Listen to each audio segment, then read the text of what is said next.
Welcome on into the Wolverine.com podcast. Clayton Safey here with Chris Ballas and Anthony Broom on Thursday, November 13th, 2 days away from Michigan against Northwestern at Wrigley Field, 2 days away from opening day of rifle season and deer hunting, November 15th, a big day here for the state of Michigan. We're going to break down Wolverines and Wildcats, not necessarily deer hunting. But Wolverines will go wildcat hunting on Saturday. We'll break that down, get our predictions at the end of the show. We will get our picks for around the country in our final segment, No Man Knows the Future. If you're watching on YouTube, give us a like over there. Subscribe to the channel as well. We'll be there in Chicago. We'll have the post-game press conference, all of that.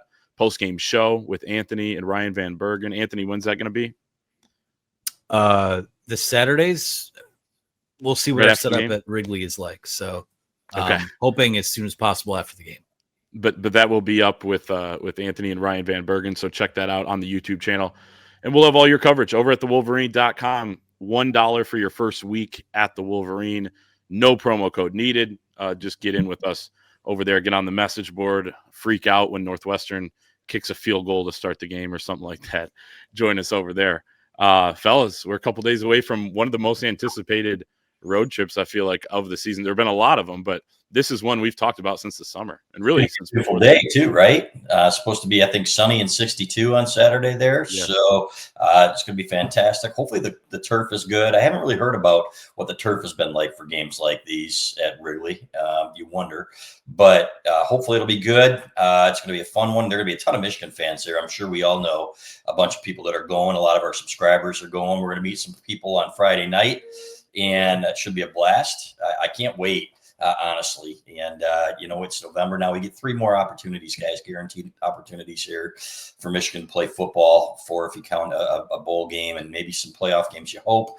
But you don't take it for granted, especially any year, especially as you get older. So can't wait, fellas. Hopefully Michigan plays its best ball. Sounds like they're going to be a little bit healthier coming off the bye week. So let's let it roll, man. See what happens. I'm incredibly excited for this. I think I said this on the Monday show, grew up a quasi Cubs fan watching games on WGN. I've been to Wrigley a few times. Just an incredible opportunity. And again, you hope that it's not a disaster in terms of what the turf is like, or, anytime you play in these non-football specific venues, or in some cases football specific venues with grass fields, there's always a little bit of concern there about footing and injuries and things like that. But to have the weekend that it looks like the city of Chicago is going to have with, what should be a pretty competitive game in one of the most iconic venues in all of sport. That's exciting, and I'm looking forward to this one quite a bit. We'll have more on the turf. We'll have more on the venue and kind of the experience overall in our Inside the Fort on Friday. Talking to some people who covered Ohio State at that game last year, as well as our Northwestern writer. But yeah, I think things have gotten a lot smoother over there at Wrigley. If you remember, the first time they did this in a long time, both teams were going one way into the same end zone. They fixed that a few years ago. They had where both teams were on the same sideline, just super weird. They fixed that. It'll be a little bit different operationally for the team. I think the grass is pretty good. But we'll have some more on that on Inside the Fort over at thewolverine.com. Let's get right into this game. Michigan against Northwestern. Wolverines are a 12.5 point favorite. Over under sitting at 41.5. Feels right for a November game involving Northwestern. 12:10 is the official kickoff time on Fox. Gus Johnson, Joel Klatt, and the All-American girl, Jenny Taft, will be on the call. This is the 78th meeting between Michigan and Northwestern. Michigan leads 60-15-2. They've won 38 of the last 44, 13 of the last 14. The only loss in that stretch coming in 2008. Third game for the George Jewett Trophy, who's the first ever African-American to play at either school. The transfer portal, guys, was alive and well back in 1890. Transfers from Michigan to Northwestern and then becomes a doctor, getting his medical degree at Northwestern. But Michigan does have some history in baseball stadiums. The last time they played in a baseball stadium was 2008. Win, I believe, led by Nick Sheridan at the Metrodome. Now, that is a little bit different because that was the primary home of the Vikings, as well as the Golden Gophers, so it wasn't like a baseball only type of venue. Prior to a bunch of games at the Metrodome for many years, the time before that, Michigan played in a baseball stadium was in 1950. Number 1 Army beat number 18 Michigan at 27-6 at Yankee Stadium. And this is kind of interesting for Northwestern. They're 4-1 at home this year. They're playing well in that makeshift, really cool looking venue outside of their practice field there in Evanston, right along Lake Michigan. But they have not been very good at Wrigley Field. 0-5 since 2010 at Wrigley.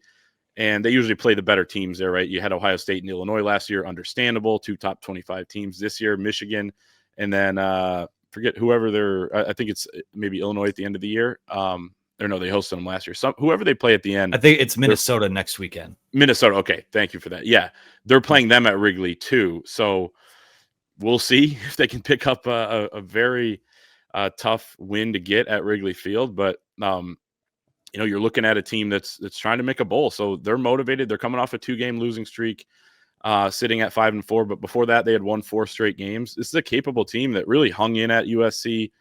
You could argue, should have been, coulda, shoulda, woulda beat Nebraska on the road. And Michigan won at Nebraska by 3. This is a team that can give Michigan a game. They play hard. They're physical. I like their offensive line. I've been watching them all year.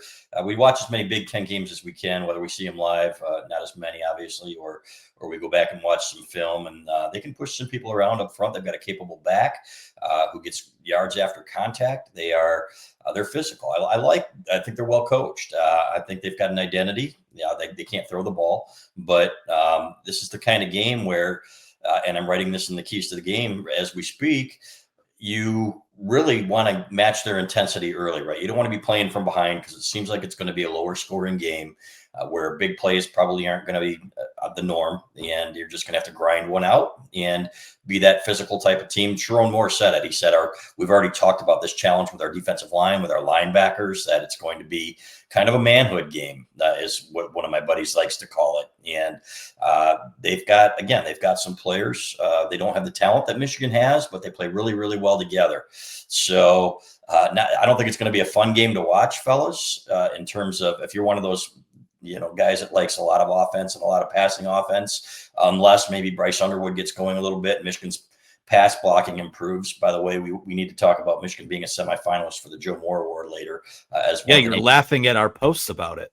I am laughing. I think it's hilarious, honestly. But it was that's where they really need to improve if this passing offense is going to be better, and the receivers have to be better too. They have to be better in all areas, but mainly up front and pass blocking. So going to be an interesting one. It's an early game too, right? It's going to be 11 o'clock Northwestern time. So can't be sleepy, fellas. Got to come out and punch them in the mouth and take the fight to them like they did last year. But I do imagine too that they're going to be a little embarrassed by last year, and they're going to play that card like, hey, they punked us on their field 50-6 last year. It's time for us to prove something as well. Yeah, if you're looking for this to be the week that Michigan puts together its most aesthetically pleasing game of the year, I don't think this is going to be it. I think that this is a Northwestern team that they're stout on both lines of scrimmage. They are completely content to play the type of game that Michigan wants to get teams in, these plodding, move down the field 3, 4, 5 yards at a time. So this is, you said, I think you said the manhood test. I think it's a maturity test as well. This is going to be a physical matchup. It's going to be one where I expect that with guys getting healthier and just another week of practice without a game, that this team is taking steps to growing up a little bit more. And it's going to be a challenge. Now, could I see, is there a range of outcomes where they could lose this game? Absolutely. Is it within the range of outcomes that they finally put it together and win 42-17? I think that's there too. But as we've seen with this group, the truth probably somewhere in the middle, and we'll see how ready this young and I don't know if up and coming is the way to put it, but this young group that is trying to put it together fares against a team that is disciplined. They play hard, and they're not going to be afraid of playing Michigan at all. You guys both mentioned it, but Michigan Northwestern games are typically not that fun to watch overall. Last year was kind of, or not kind of, a pretty big surprise, that Michigan came out, and it was fun to watch for Michigan. It wasn't fun to watch if you're a Northwestern fan. You do have a couple blowouts in there, but you're looking at 2018, the Michigan comeback when they were down 17 points. In 2014, Michigan wins 10-9. In 2013, it's triple overtime, 27-19. 2012, it's 38-31 in regular overtime. And I remember in 2019 when Michigan beat Iowa 10-3, and people are like, "What the hell was that?" And then Jim Harbaugh's like, "Oh, I remember being at a game when it was, 6-3 or whatever it was back in the day, Michigan, Iowa." And he's kind of right. Some series just kind of devolve like this when you play so many times, and it just ends up being that. So it could be that. It could be 56. We'll see. But excited to get into this one. And if you still want to go and check out Wrigley Field or any of Michigan's games or any college football game, any game whatsoever, over the next few weeks here as the season rolls on, you can use our sponsor, Gametime. You can go to Wrigley Field, take the stress out of buying tickets with Gametime. Gametime is the official ticketing partner of the Wolverine podcast. It's the best place to buy tickets. And the Gametime guarantee means you can trust you'll get 100% authentic tickets on time and at the best price. If you guys could go to any other game this weekend, what would it be? Because there are some good ones, but I'm looking at Texas, Georgia. I'm looking at what's the Alabama game that we'll pick later? Alabama, Oklahoma. There's some really good ones. So wherever you're at, whatever sport you like, go to Gametime, get some tickets over on Gametime, and they have the exclusive discount, like zone deals. You choose the section, Gametime selects the seat, you save. It's easy to find and buy college football tickets and tickets for any kind of event in your area. The fees are included when you're looking up these, so you know the total up front. There's no surprise fees at checkout, so take the guesswork out of buying college football tickets with Gametime. Download the Gametime app, create an account, use code ON3 for $20 off your first purchase. Terms apply. Again, create an account, redeem code ON3, that's ON3, for $20 off. Swipe, tap, ticket, go. Download the Gametime app today. All right, we'll talk about the Michigan offense here against the Northwestern defense that is pretty good. They're 21st in the country in scoring defense, allowing only 19.1 points per game. They do struggle to stop the run, 103rd in the country in yards per carry allowed, 4.6.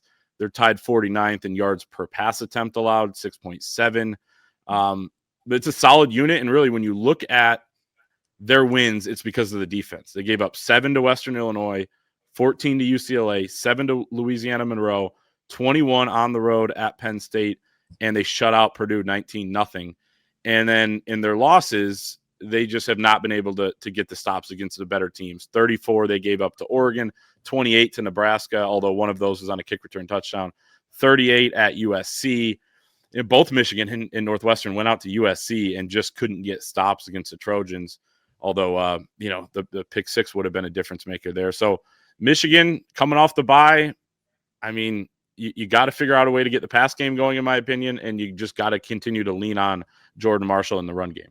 And when I watched that USC game, at least in the first half, Northwestern made it tough on them. They had to convert some third downs. There weren't receivers running all over the place wide open like they were against Michigan, unfortunately, when we were out there, guys. They really had to earn what they got. So this is a team that's going to be in good position, and a bunch of guys that maybe aren't as talented as some of the other defenses that Michigan will face, but they really play well together and they make it hard for you. So I was really impressed when I watched that USC game in the first half. The second half, I didn't see it as much, but that could have been a 21-14 game the other way around in the first half, if not for the fumble through the end zone, or at least 21-21. So they played them tough out there, a lot tougher than Michigan did and a lot tougher than some other teams have played USC out there. So they are stout, as I think I would call them. So they're going to have a good game plan for Michigan. This is not going to be one of those games, in my opinion, where Michigan is going to run for 200 yards. You hope, obviously, but this is a game where they're going to have to throw the ball a little better, Clay, and I agree with you 100%. So, and when they do spread them out, whether they're running or passing, Michigan's been better when they spread teams out a little bit more. So it's going to be fascinating to see how they approach it. I do like the fact that it's going to be The weather's going to be better. I think that Bryce Underwood has another gear to give, and this passing offense does. We've seen it, guys, starting with the first game, and I think it's kind of regressed a little bit where Bryce Underwood has seen ghosts somewhat, even when they are protecting better. There are times that he's bailing the pocket a little bit too soon. But Chip Lindsey, Michigan's offensive coordinator, said he spent a lot of time in the building this week, and he's like looking at third downs, and he's looking at protections and picking up the guy that he's responsible for, maybe the guy on the end of the line that, okay, I know I'm responsible for that guy that he missed against Michigan State, for example, missed it maybe once or twice against Purdue. So he's got some room to improve, but we just like to see him click and just be clean, right? You don't want to see them missing blocks and twists up front in simple games on the offensive line. You don't want to see, you're going to miss some one-on-one. You're going to lose some one-on-one battles occasionally, especially when you've got 3 first-year guys starting on the offensive line. But just do your jobs and handle your responsibilities and see where it goes from there. So hopefully this will be one of those games where, okay, this is the first of 2 games where you're going to Ohio State and you're showing significant improvement to the point where you feel at least somewhat confident about the offense going into the game against the Buckeyes with their outstanding defense. Yeah, this needs to be a game where I think when Bryce Underwood and this offense have played their best is when they've taken what the defense gives them. And Northwestern, they are stout. At times they'll miss some tackles. I think Michigan should be able to get at least a little bit of push in the run game and turn it over to Jordan Marshall and whoever spells him to get some work done on the ground. I think that, for as much as we feel like there's meat left on the bone, I do feel like we're watching a run game that is becoming kind of a non-negotiable strength right now with who is back there. But, when you do devote assets to slowing down the run, this is where we need to see Bryce making quick decisions. This is where we need to see him take what the defense is giving him. Not everything has to be a double, triple, or home run. Take the single, take the check down. When you have guys wide open in the end zone, like the Purdue game, you got to see him and you got to hit him. I think the bye week for him came at a great time in terms of slowing himself down a little bit.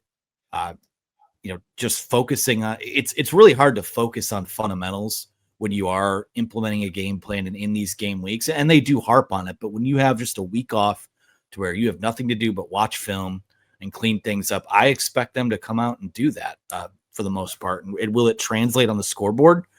I don't know. It hasn't yet. It could this week. Maybe it doesn't. But at the end of the day, I feel like this is going to be a good – maybe we don't see that explosive gear to the Michigan offense, but I think we could see a return to, hey, they're going to plod the ball down the field. Let's be content to do that as well and put some drives together and finish them with touchdowns.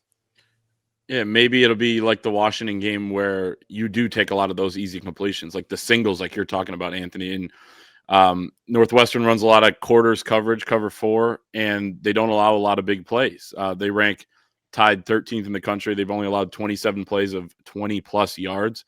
But that means there could be a lot of Andrew Marsh and Zach Marshall if he's out there, or Marlon Klein, or the running back out of the backfield, Jordan Marshall, or whoever it is, for those easy completions. And that would be nice to see, because after the Washington game, when he took all those singles and it was like, okay, there's progress. Like when he's got a guy open, has a guy open, he's just getting it to him. He's not trying to force that ball in downfield. And then there weren't even those guys. It felt like whatever they were doing, there wasn't that the last 2 weeks. So maybe they can get back to that in this game. And I think Jordan Marshall should be able to have a big day. You're right, Chris, maybe not 200 on the ground, although it's possible. Only one team has done that against Northwestern so far this year. But teams have found some success, I think, throwing and being balanced against this defense, which is solid and hasn't allowed a lot of points. But there are definitely some things that they're not totally shored up on. They've missed 33 tackles over the last 2 games, 17 against Nebraska, 16 against USC. It's become a big issue for them. And, something that I know David Braun, their head coach, said they're trying to figure out this week as to why they're happening. And the one thing I'm concerned about is when Jordan Marshall's not on the field, I would say. I mean, Bryson Cusdahl looked good with a couple 7-yard runs against Purdue, but I think this is a better defense. I think the Ohio State defense is a lot better. And down the stretch, if you don't have Justice Haynes, you have Cusdahl, you have Jasper Parker, and it's not just running, it's the pass protection too. What are your guys' thoughts on what this running back situation is going to look like and how many carries can you give Marshall. Because I know Sherrone Moore said 25 to 30 if you have to. Chip Lindsey said the ideal is 20 to 25. He's carried it 25 times 2 of the last 3 games, right in the middle of those 2 ranges. But, man, if you have to give him 32 carries to win this thing, I would do it, but I'm also not a coach. So what it takes, you do what it takes. This is not a guy that's been running the ball all year. He had games where he's had 10 carries or something like that, or maybe even less, because Justice Haynes was playing so well. So it's not, you aren't concerned about, okay, you're wearing him out, so on and so forth. It's what a kid can handle. And I will go back and I wrote about this to Chris Perry's 50 carry game against Michigan State. Mike Hart had a 40-something carry game, and those guys weren't complaining, right? You've also had guys here whose parents were worried about pitch counts. Well, you got my kid 27 carries. We're worried about the NFL. Then you don't belong here. So it was good that they moved on.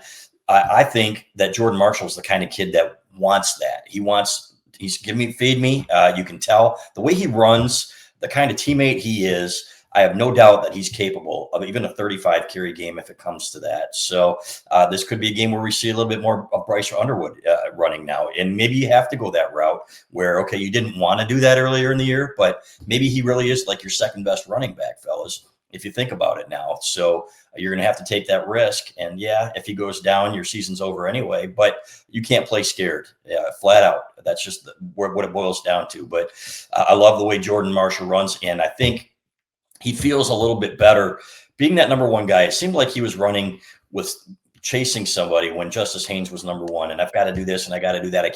Couldn't just be himself earlier in the year. He was kind of trying to force some things and be a back that he wasn't. He can still break the big run, but he is a fantastic back in his own right. So just be yourself, kid. And I'll tell you what, if it does take Anthony, if it takes 35 carries, let the guy run the ball 35 times, whatever it takes to win, because every game is a playoff game now, and you can't hold back at this point.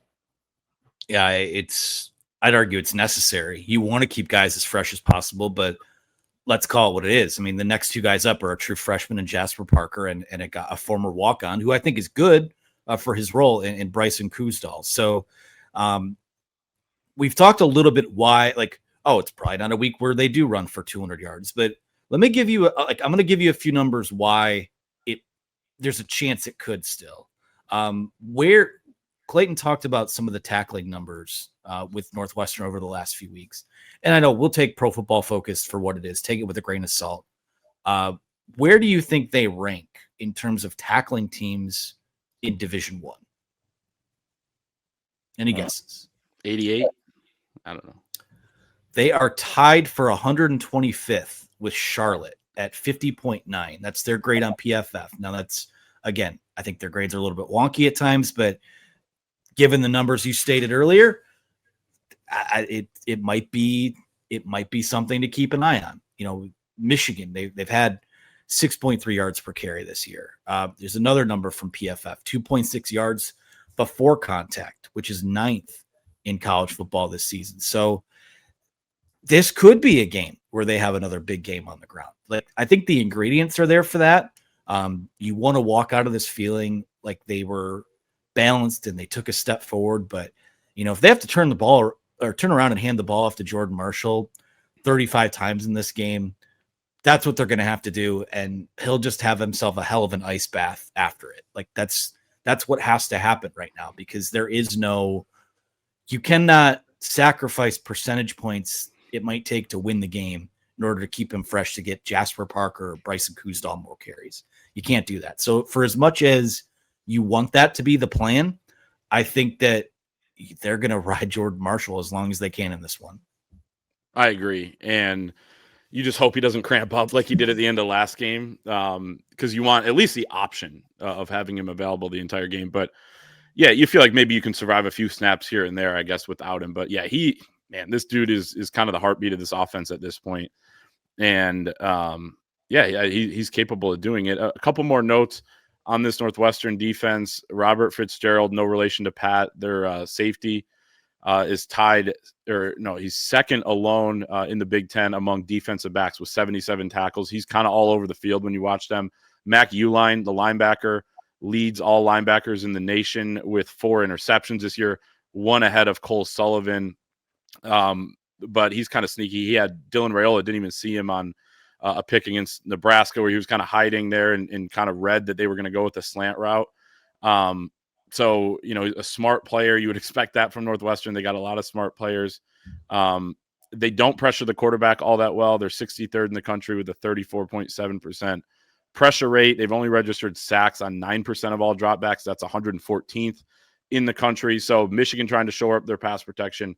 You're facing a well-coached, team with a defensive head coach in David Braun, but one that doesn't have great pass rush. So that could help Michigan's case in trying to get the pass game going. Real quick, before we move to defense, what's the gripe with Michigan as the semifinalists in the Joe Moore Award? Who should be ahead of Michigan, I guess I should say. Oh, you want me to list them? I'll get that. I don't have that list in front of me, Clay. Let me just list off who the semifinalists are. And I'm not advocating for Michigan here. This is just who else is in the mix. Yep. Cincinnati, Duke, Georgia Tech, Indiana, Iowa, Michigan, Oregon, Texas A&M, Utah, and Vanderbilt. If I'm handing out that word today, I'm probably giving it to Indiana, but what don't you like about Georgia Tech's O-line to get that award?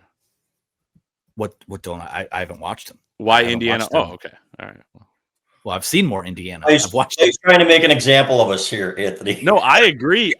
They're probably not in there, but I also don't have a list of all these O-lines that I think are better. I'll get, like Jim Harbaugh would say, I don't have that list in front of me. I'll get back to you. I'll go watch film of every single offensive line in the country, and then I'll give you my semifinal list here, Clay. But you do watch your team. Your point is you do watch your team in a vacuum a little bit, so you're a little bit more critical. But I can promise you, in speaking to people who have played offensive line here at a high level, not just my podcast partner, Doug Skeen, that they have a long, long way to go in pass protection, and that these guys are not close to where they have been when they were semifinalists in the past for the Joe Moore Award, for example. But they're running the ball a little bit better. Do I think that's been embellished a little bit by having an elite breakaway back like Justice Haynes? 100%.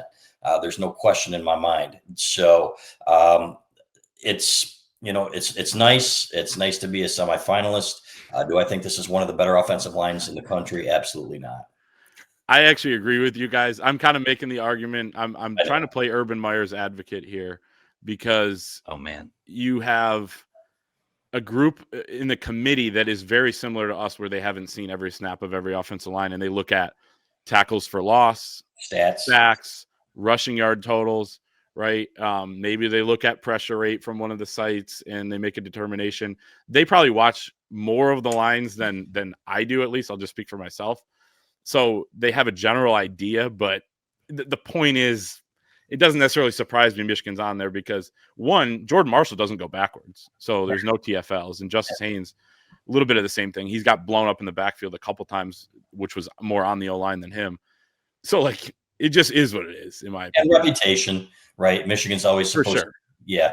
And they're running the ball well, and we've given them credit for that, right? Mm-hmm. They are running the ball well. It could not have been worse last year, and it's gotten better. The level of competition hasn't been great, but they've been doing it against just about everybody, right? Mm-hmm. So that you got to give them credit for that, especially when you have three young guys up front. And again, we've said that as long as they're coached well, the future of this line should be fantastic starting next year. And you hope by the end of the year they're playing their best ball, right? But there's still way too many leaky games. There are still too many times that they aren't picking up end tackle twists. I watched the film with people who have played the offensive line and things like that, and you compare it to last year's. The thing that gets me is the people on the fans. Oh, you guys have an agenda. What the hell's our agenda? We want them to be successful, and we aren't. I hope they win the damn thing. Exactly. We aren't rooting against them. So what exactly are you talking about there? So we just call them like we see them. Sometimes we're wrong. Sometimes we're right. I think we're right in this situation, but hopefully these guys play their best ball down the stretch here. I'll leave it there. Yeah. Married guys, stay with me here for a second. This season on Dancing with the Stars, there's been a lot of controversy around how long Andy Richter stuck around. And it's a feel-good story. And mute this guy. Everyone likable Andy Richter, but he finally went home this week. When it becomes clear that there are just that many teams or people better than you get eliminated. And do I expect Michigan to be a finalist for this award? No. Do I think they're a better offensive line than Andy Richter as a dancer? Absolutely. But they're not going to win this award unless they run for 200 yards or more the next couple weeks, and then do it against Ohio State too. And even then, you guys watch the games. We watch the games. Like, there's a lot to improve here. I don't think consideration for an award means that there's not more that they can improve on. I think it's just kind of a reputation. And, when you're someone who covers or has a wide ranging view of all of this stuff, you just kind of look at box scores and things like that. Offensive line has not been great, but I don't think it's better than last year. I think there's more upward trajectory too with how young they are, but whether they're one of 10 teams left, unless they're in the final 2, final 4, I don't have a huge gripe with it. No, I mean, you'd rather see them in it than not, I guess, even though they're probably whatever. I mean, there's probably another team in there not deserving and whatever it is. But yeah, I'll tell you what, if they win this year's award, you may as well rename it the Sherrone Moore Award, because that'll be 3 times that he's won. True. Hey, if they run up for 350 on Ohio State in a win, then give them the award and I'll eat crow and I won't give a damn. Exactly. We want that to happen. Absolutely. Anthony, I was going to mute you there. I didn't know where the hell you were going with that. That was, that was pretty a hell of an analogy right there. I brought it home.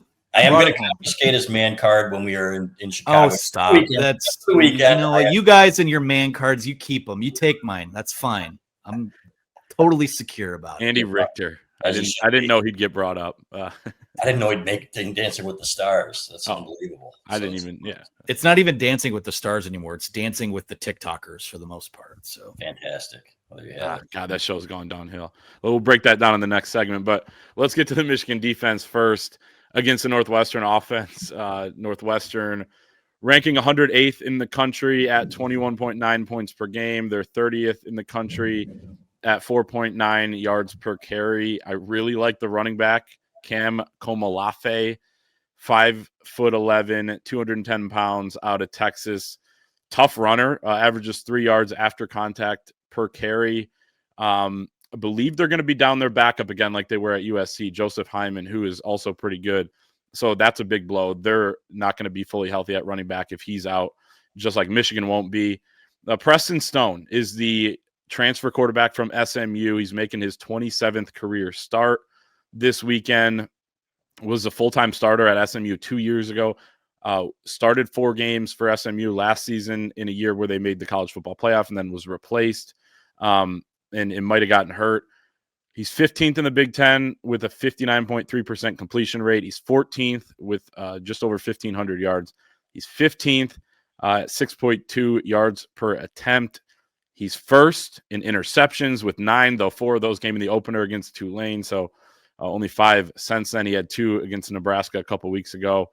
They're an offense that leans on the run, similar to Michigan. You just don't see the upside in the passing game, although he can sling it a little bit and make some throws here and there, but it just has not been consistent. I think they've only gone over 200 yards passing just a couple times this year. So stop the run. That's at the top of your list. It's the number 1 checkpoint. It's the number 2 and number 3 in this game, I think, to make them one-dimensional. 100%, and make that kid beat you, right? And so that's where it starts. And again, this is a big physical offensive line. I've watched them. I like what they do. I think I love their back. What does he get? Like 3? I think Clay, you reported 3.1 yards per carry after contact. Yes. If I'm not mistaken, which is pretty impressive, really impressive. He's tough. It reminds you of Jordan Marshall. So you got to get him on the ground. This is a game where the tackling is going to be important. We've seen a couple bad tackling games this year. You want this to be a fourth quarter game and come down to the wire, have a bad tackling day against these guys because they're going to bleed clock on you. And it's going to be one of those games where maybe they have a 7-minute drive. And then all of a sudden, before you know it, that half the quarter is gone, right? And you're in a dogfight. So that's going to be critical. Hopefully Michigan gets one of its linebackers back. We'll have a little bit more on that inside the fort tomorrow, talking about that because that's an area that can be exploited if you've got a young guy in there for Michigan. And gap integrity is going to be important on the runs. More than anything, you're 100% right. Stop the run, and I think get them into 3rd and long and make Preston beat you, and you're going to be okay, in my opinion. So this is not an explosive offense. This is going to be another one, I think, of those Michigan Northwestern games where, and if you can get ahead and make them have to throw to come back, and that was one of the keys to the game, in my opinion, too. Don't get behind, you get ahead and get them uncomfortable and doing some things that they don't want to do to come back, and you're going to be in pretty good shape. So, but they play hard. They play well together. It's a well-coached football team. It is. And hopefully Michigan gets off to a good start, stops the run. They do that, I think they're going to be just fine. It's the size at the two tackle spots that is impressive for me. Caleb Tiernan is 6'7", 325, a Livonia guy, one of the best offensive linemen in the Big Ten. He's a lot of fun to watch. Martez Lewis is 6'7", 350. So you've got these two bookend guys that are almost like literal tanks out there. So we'll see how the speed, the explosiveness of Michigan's pass rush is able to combat that. 4 of their 5 starters are pretty veteran guys. Again, this is a group that, if there's a concern for me, you look at the matchup on paper and you're like, yeah, Michigan's defense should hold up just fine. And I expect them to.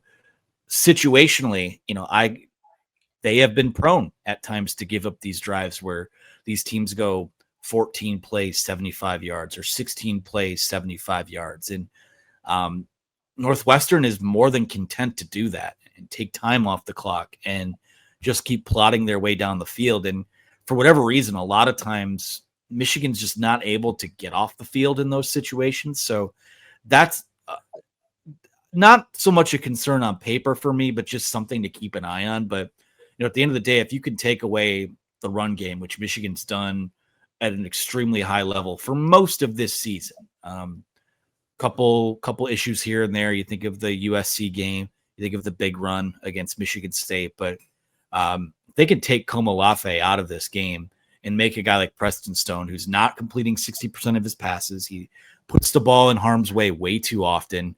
He holds onto the football too long. This should be a pretty clean day at the office. And, I think that those 3rd and longs and the things that you've had frustrations with really did come against the teams that have more talent on the outside. USC with Mekhi Lemon and Jacoby Lane, and then Oklahoma with Mateer's mobility, but then also the really good receiving core they have. You don't see that with Northwestern. Griffin Wilde is their best receiver, and he's good. I mean, he is very good. South Dakota State transfer, but he's got like all their production. I mean, over a quarter of the targets, 30% of their receptions, 40% of their receiving yards, 45% of their receiving touchdowns are credited to him. They don't have much out of the tight end position. They don't have much out of the other wide receiver spots. So when they're in 3rd and long, it could be a struggle for them. Under pressure, Preston Stone seems to panic watching their last couple games. It kind of reminds me a little bit of Davis Warren last year. Loves to, anyone in his face, he kind of just gets rid of the ball, throws it wherever, and then he will bail out of the pocket to his right and try to throw across his body. And we saw that all last season with Michigan's players. So get to him, Derek Moore, Jayshon Barham, all those guys, or wherever Barham's playing. And, maybe those 3rd and long frustrating plays are going to be a draw when Michigan's got a bunch of guys stood up at the line ready to pass rush like we've seen, or a lot of screens. We saw them run quite a few screens last week against USC and didn't have a ton of success, right? But they're going to try all that. So, any way they can maybe pick some of those up, I think you'll see. But I'm not scared by the receiving core. I think Michigan's secondary can hang in this game, and the pass rush can get there. But that's kind of it from me on this Northwestern offense. Anything else with the Michigan defense and any keys you have? Nope, just tackle, baby. Tackle. I'll get some pressure with your front 4. I think they'll be just fine. I would echo all of that. Just think it's a pretty meat and potatoes week for these guys.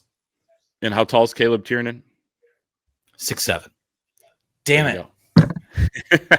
I won't. I'm not doing the hand motion. You parents got your kids' brains poisoned with this 6'7" crap. I flipped off an 11-year-old in a school bus who was doing that to me when I was driving on the road. I'm not proud of it, but I kind of am. So good for you. Yes. No, way to serve it to the youth, man. Exactly. I kind of wish Michigan got Caleb Tiernan back in the day when they were recruiting him. Agreed. Let's do our predictions for Michigan against Northwestern. They're brought to you by BetMGM.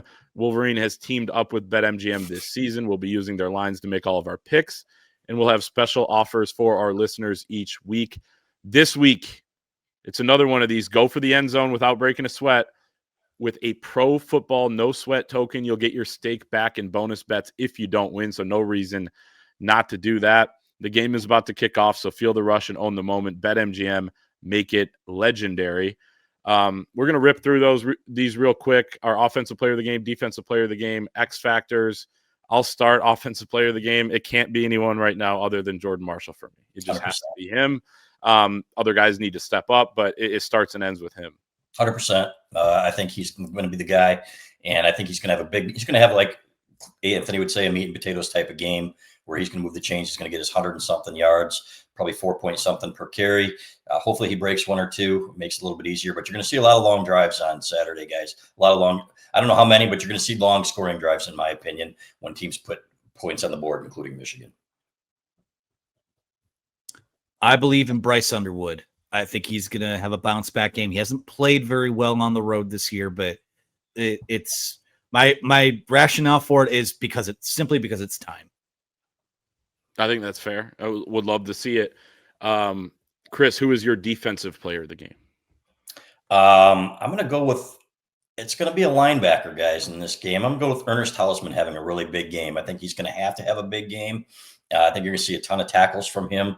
So I think this is a game for Ernest Hausmann.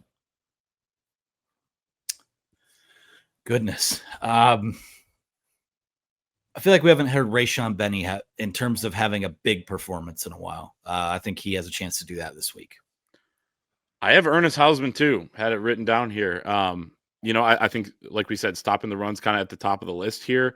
And, he's someone who I think quietly is playing a little bit better lately. I think it's helped, that Rolder kind of emerged before he got hurt, and you have another good linebacker back there. But I'm going to go with Ernest Hausmann, and partly because you don't know exactly who's going to be back there with him.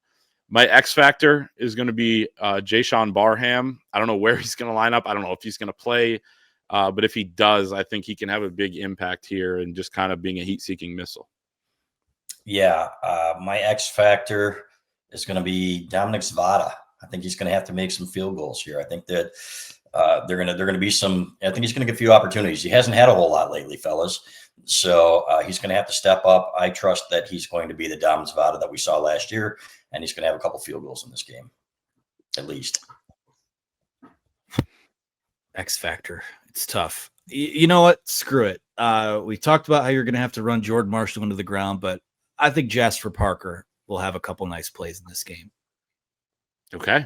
Would love to see that as well. Final scores. I can start us off with, I got Michigan 27, Northwestern 17. It's a really tough game to pick for a lot of reasons. Northwestern feels like a team you could blow out if things go in one direction, but also a team that just is going to fight and hang in there. And I still just don't trust that Michigan's going to have a big game offensively. I could be wrong. I hope I am, but it just feels like at this point, maybe we're still waiting for that. And I don't know that it comes against this defense. I agree. And it wouldn't even stun me if it was less than 27. I've got 27-16. I think Michigan holds them to some field goals, some red zone defense. But, I'm right there with you. It just seems like that kind of a game like we see against these guys too often. Make it 3 27s in a row, 2-7. We all have sort of the same variation of I have 27-13. I think that Northwestern will get them early. I think Michigan pulls away late and moves to 8-2. Despite everybody on our board probably calling for the coaching staff to be fired after a win. Hey, rather have that in a win than a loss. Let's get to our final segment. No man knows the future. We'll pick 5 games from around the country. Quick standings update. Chris goes 4-1 last week. He's now at 28, 22-1, starting to separate here. I went 3-2. I'm even Steven at 25, 25-1 on the year. Anthony with a 2-3 week, 23, 27-1 on the season. So we'll see if these last few weeks, we'll get some playoff picks in there too. But maybe we'll stop the standings at the end of the regular season, see who the winner is. But Chris in a good spot right now. So we'll see if he can keep that going. Let's start with number 9 Notre Dame at number 22 Pittsburgh. Notre Dame's a 12.5 point favorite. Over-unders 55.5. Noon on ABC. I got Pitt covering this. I think the Pitt defense under Narduzzi is pretty good. I think that they do have a pretty good pass game. They made the quarterback switch from Holstein earlier in the year. Man, this is the last chance for somebody to get Notre Dame, I think. So Pitt's got to at least keep it close here. I think they will. I'd love to see it, but I got to go with Notre Dame. I think they're playing pretty well, and they're starting to find their groove a little bit. So I was looking at this one too and thinking, man, that's a big number, but I still think that Notre Dame covers that and wins by 14 or more. Pat Narduzzi said this week that they could lose by 100 and this game wouldn't matter. So I think that they're going to get the belt to ass treatment from the Irish in this one. Give me Notre Dame. Yeah, even though they have 2 losses and still technically have a chance to make the playoff. It was a weird comment. Dumb quote. But what do you expect? And I'll leave it there. I'll let you guys decipher that quote. Anyway. Number 11, Oklahoma at number 4, Alabama. Alabama is a 6-point favorite. Over-under is 45.5, 3:30 on ABC. Christopher Ballas, what do you have? Mateer, did he play better last week? I've been surprised. Oklahoma won, I think, at Tennessee. Did they not? That sounds right. Yeah. So 6, Oklahoma, Alabama. At Alabama is a tough place to play. I like Alabama, guys, to win by a touchdown or more. This is a tough one. This is a great game. I'm gonna Costanza this one. My gut says Alabama, but I'm gonna go with Oklahoma because I need to make up some ground here. So give me the Sooners. You have an opportunity because I do have Alabama as well. Covering this, I think they've been really good at home and sneaky, maybe the best team in the country since their opening loss to Florida State. Although that does hurt their resume, but they may be the best team in the country. Number 21, Iowa. At number 17, USC. USC is a 6.5-point favorite. Over-under is 49.5, 3:30 on Big Ten Network. This is a different USC team at home versus on the road. Iowa, probably you could say the same thing about them. Tough loss to Oregon coming off. So I'm going to take USC in this game to cover that 6.5. I'm with you. I like Iowa and the way they're playing. They had a tough one. I think that takes a little out of them. Tough going out to the coast. USC with that offense. I don't think Iowa's going to be all that aggressive on defense as usual. I think it's going to be methodical, but I think USC puts up some big numbers, pretty big numbers, and wins this game by more than that. Yeah, I think USC is going to put it on them and set up a game, which I believe next week they play at Oregon. I mean, absolutely huge game, and they're still alive in the playoff race and also the Big Ten championship hunt. So give me USC to roll on this one. I wanted to pick another Big Ten game, so we have this one. Someone's going to get their first Big Ten win this week. Penn State at Michigan State. Penn State's 7.5-point favorite. Over-under is 49.5, 3:30 on CBS. Anthony will go the other way around. Who do you have in this game? They put Nestler and Danielson on this game. Those poor guys. This is garbage. I think USC or Iowa had to fulfill like a BTN obligation. This is a trash football game. Give me Penn State. It's Penn State's favored by 7.5. It's a lot of points. Feels like a sucker bet. Right. Also, don't forget Michigan State going for its first Big Ten win since 2021 in this game as well. So a lot on the line. Oh, true. And the one of the ugliest trophies next to their spittoon trophy or whatever, the spit bucket trophy with Indiana. So I'm going to go with the Spartans to get their big win, their first big win of the year, their first Big Ten win of the year. Big win. Yeah.